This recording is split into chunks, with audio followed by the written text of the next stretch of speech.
Tonight, we report on the retirement of a congressman representing Grant County and how some students are ready to compete on Saturday using robots. And what's happening in sports, Bob? Local high school wrestlers are heading to regional tournaments this weekend. Stick around to find out where they will compete. Here's a look at our Weather Center forecast. And coming up from the weather department, watching a big slug of water coming our way overnight tonight. Maybe some slick spots to wake up to, but temperatures mainly above freezing, so no big travel problems. I'm Alan Troop, and we have all this and much more on iFIBER 1 News. From the iFIBER 1 HD studio here in the heart of the Columbia Basin, this is iFIBER 1 News.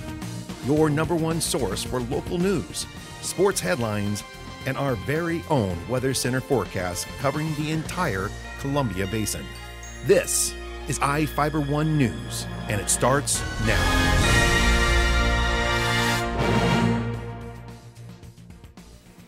Doc Hastings is retiring from Congress at the end of the year. The 73-year-old Republican representative from the 4th District announced today he doesn't plan to run for an 11th term in the U.S. House of Representatives. After serving Central Washington for 2 decades, the representative stated he was retiring to spend more time with his family. Hastings has supported ongoing efforts for new water storage in the Yakima Basin, worked on fair trade agreements benefiting Washington State, and led efforts to open new markets for farmers. He is presently serving as the chairman of the House Committee on Natural Resources.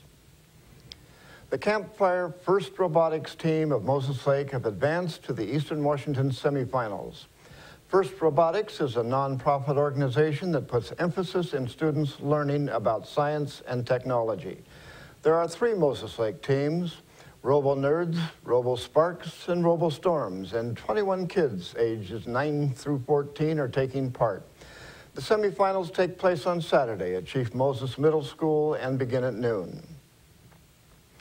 An Othello man was sentenced to 14 months in prison after passing by a pedestrian twice before hitting her with his car and dragging her. Saul Angeles Palmas, a 24-year-old man, pleaded guilty in Grant County Superior Court to assault in the 2nd degree and hit and run after the charges were lessened as part of a plea agreement. Prosecutor Angus Lee stated after reviewing the evidence it was likely the prosecutor wouldn't get a better outcome if Angeles Palmas faced a jury. Angeles Palmas passed a woman on Road 10 Southeast and was rejected when he offered her a ride. He turned his Oldsmobile around and struck her, throwing her over the hood. He tried a 2nd time, and she jumped out of the way and grabbed hold of the door. He dragged her as he drove in circles before she let go and ran to a nearby house. Grant County has to pay nearly $40,000 to fix a shower drain in a building that is less than 3 years old. The commissioners signed a $39,000 contract on Monday with Lango Construction to fix a 30-foot by 60-foot shower stall to improve drainage at the City View boarding home in Moses Lake. The 16-bed home is managed by Directions in Community Living, which is a Grant County program that helps people with disabilities. The roughly $1.5 million building is used for people with mental illnesses and developmental disabilities. Grant County Commissioner Richard Stevens said the repair project includes the contractor removing the existing tile, reshaping the concrete floor, and installing a new drain. Next up, we take a look at who is wanted by law enforcement.